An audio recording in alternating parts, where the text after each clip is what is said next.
Karena motivasi itu seperti dokter yang hanya bisa memberikan kita resep obat. Seorang motivator, dia hanya bisa memberikan masukan yang positif berupa sugesti.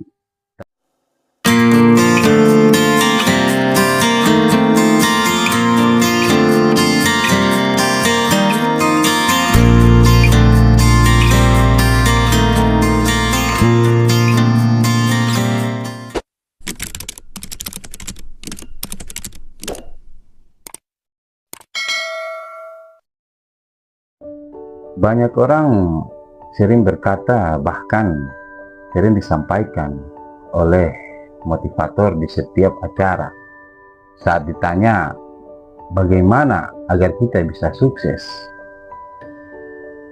Lalu ada yang berbicara seperti ini, menjadi sukses adalah tujuan banyak orang, tapi jalannya bisa berbeda-beda, tergantung definisi sukses itu sendiri. Karir, keuangan, spiritual, keluarga, dan lain-lain. Berikut adalah cara umum untuk menjadi sukses dalam hidup. Yang pertama, tentukan tujuan yang jelas. Orang yang tidak punya tujuan akan tersesat. Begitulah kata sang motivator. Secara tidak langsung, dia mengatakan bahwa selama ini kita yang hidup ini gak punya arah dan tujuan. Bahkan setiap orang pengen hidupnya itu jadi lebih baik daripada hari sebelumnya. Berarti tujuannya ada.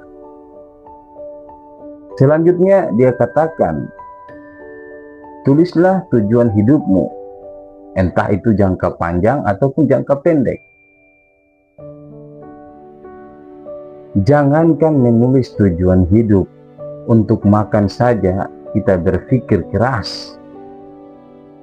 Bukan tidak mau, tapi setiap saat kita dihadapkan dengan berbagai macam persoalan, bahkan problem hidup yang jauh lebih penting dari sekedar menulis. Berikutnya, kita diarahkan agar kita dapat membuat target yang spesifik dan terukur, bahkan diberi contoh untuk hal pembuatannya. Contohnya seperti ini. Dalam 6 bulan, saya ingin mempunyai penghasilan tambahan sebesar 2 juta rupiah per bulannya. Semuanya terdengar lucu, tapi ini kenyataannya. Jangankan 2 juta per bulan untuk makan, pendidikan anak, beli susu buat bayi kita, dan masih banyak hal lainnya. Pikir itu aja kita sudah kehilangan kata-kata bagaimana kita mau mendapatkan penghasilan tambahan itu. Lantas yang kedua, kita disuruh bagaimana disiplin dan konsisten, lebih baik rajin daripada hanya pintar. Dia tidak tahu bahwa kelas ekonomi menengah ke bawah itu selalu disiplin dan bahkan lebih konsisten daripada banyak orang lainnya. Contoh yang bisa kita ambil di sini adalah kemungkinan ojol, pedagang kaki lima, dan masih banyak lagi. Tapi apa yang terjadi hari ini? Kemiskinan terus meningkat di negeri kita. Dan dia katakan, buatlah rutinitas harian. Misalkan bangun pagi, waktu belajar, waktu bekerja. Jangankan bangun pagi, kadangkala ada yang gak tidur dalam untuk memenuhi kebutuhan hidup keluarganya.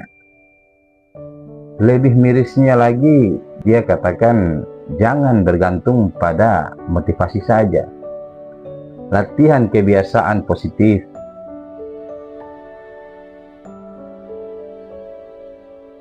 Dia tidak tahu bahwa apa yang selalu dilakukan setiap kepala keluarga adalah salah satu hal yang bahkan bila diterapkan untuk pejabat pun mereka gak mungkin mampu. Poin yang ketiga, kita disuruh agar terus belajar dan berkembang. Bagaimana kita mau berkembang selama bertahun-tahun kita hidup di negeri yang penuh dengan korupsi? Lantas, bagaimana kita bisa diminta untuk berkembang? Kita selalu belajar dari kesalahan sendiri dan mungkin orang lain. Tapi sampai saat ini selalu saja terulang. Dan mungkin